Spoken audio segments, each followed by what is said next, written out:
வணக்கம். 2026 சட்டமன்ற தேர்தல் நடந்து முடிஞ்சிருச்சு. தமிழக வெற்றி கழகம் 108 தொகுதியில் ஜெயிச்சு பெரும்பான்மை வச்சு ஆட்சி அமைச்சிட்டாங்க இல்லையா? பட் தமிழக மக்கள் வந்து திமுக, அதிமுக வேணாம், ஒரு மாற்று அரசியல் வேணும், ஒரு மாற்றம் வேணும்னு சொல்லிட்டு தமிழக வெற்றி கழகத்துக்கு ஓட்டு போட்டிருக்காங்க.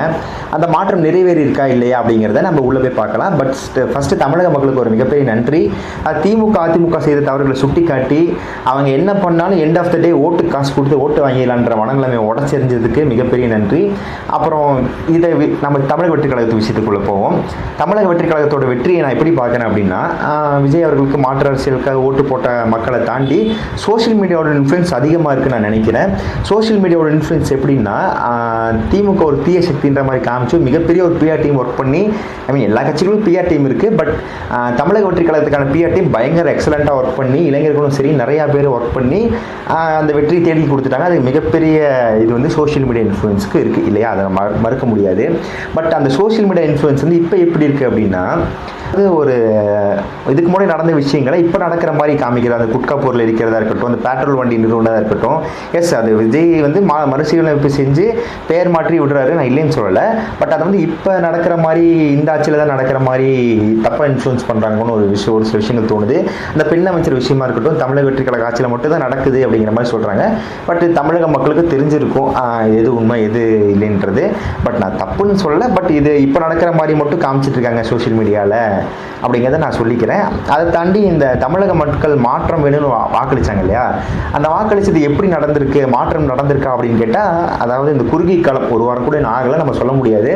பட் இப்போ நடந்த வரைக்கும் பார்த்தா எனக்கு பெருசாக மாற்றம் எதுவும் தெரியலை. திமுக செய்த அதே செயல்களை தான் தமிழக வெற்றி கழகம் செஞ்சுட்டு இருக்காங்க. அவங்க செய்த அதே திட்டங்களை தான் இவங்க செய்கிறாங்க இல்லையா?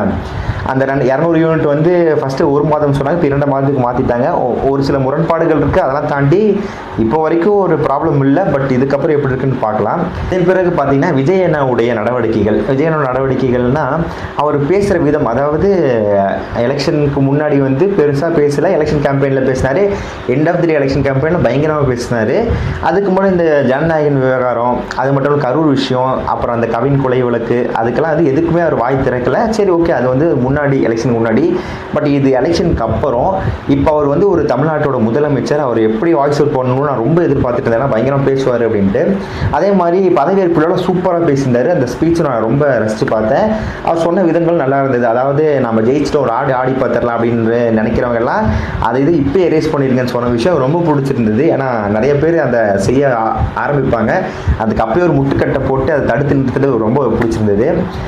அதே மாதிரி எல்லா சென்டரில் நான் ஒரே சென்டர் தான் அப்படின்னு சொன்னது ரொம்ப பிடிச்சிருந்தது. அதே மாதிரி சொன்ன விஷயங்களும் காலத்தை அவகாசம் வேணும் கொடுங்கன்னு எல்லாமே பண்ணித்தரேன்னு சொன்னதும் ஓகே, ஏற்றுக்கொள்ள வேண்டியது தான். பட் ஜிடிபி, அந்த கஜானால காசு இல்லை, அதெல்லாம் எனக்கு வந்து முன்ன பின்ன முரண்பாடுகள் இருந்தாலும் சரி ஓகே, கொஞ்சம் டைம் எடுக்கும், ஏன்னா புதுசாக அரசியலுக்கு வராங்க இல்லையா? பட் எனக்கு இதெல்லாம் தாண்டி சட்டமன்றத்தில் நடந்த விஷயங்கள், அது இல்லாமல் அவரோட ஜோதிடரை வந்து அரசு பதவி கொடுத்தது வந்து எனக்கு சுத்தமாக உடன்பாடு கிடையாது. அது எல்லாருமே எகென்ஸ்டாக பேசி அதை வந்து நிறுத்தி செஞ்சாங்க. அது பதவி இதை திருப்பி வாங்கிட்டாங்க. பட் சட்டமன்றத்தில் வந்து உதயநிதி ஸ்டாலின் சரி, பிரேமலதா விஜயகாந்தும் சரி, எதிர்கட்சிகளும் சரி பயங்கரமாக போட்டு தாளிச்சிட்டாங்க அண்ணனை. ஆனால் அவர் அப்போ எதுவுமே பேசலை. ஏன் பேசலை எனக்கு தெரியலை. பட் வீட்டுக்கு போய் ட்விட்டரில் வந்துட்டு போடுறாரு. எனக்கு வந்து அங்கேயே அவர் பேசியிருக்கலாம், இன்னொரு வாய்ஸ் அவுட் பண்ணலான்னு தோணுது. வாய்ஸ் அவுட் பண்ண இன்னும் சூப்பராக இருக்கும். அதாவது தமிழக வெற்றி கழகத்தோட வெற்றி வந்து அடுத்த டைம் அவரு தான்றதுல மாற்றமே இல்லாமல் இருக்கும். அதே மாதிரி இன்னும் வாய்ஸ் அவுட் பண்ணலாம். தமிழக முதலமைச்சராக இருக்கக்கூடியவர், தமிழகத்துக்கு எல்லாமே வாங்கி தரக்கூடிய ஒரு பர்சன், அவர் வந்து இன்னுமே வாய்ஸ் அவுட் பண்ணி சட்டமன்றத்தில் இன்னும் ஆக்டிவாக பேசி இது மாதிரிலாம் பண்ணால் இன்னும் சூப்பராக இருக்கும் அப்படிங்கிறது என்னுடைய கருத்து. பட் இப்போ வரைக்கும் மாற்றங்களை தேடி மக்கள் ஓட்டு போட்டிருக்காங்க. இன்னும் இந்த மாற்றத்தை நான் பெருசாக எதிர்பார்க்குறேன். இப்போ நடந்த வரைக்கும் இந்த மாற்றம் எதுவும் பெருசாக தெரியல. திமுக செய்த அதே நீங்கள் செய்கிறீங்க.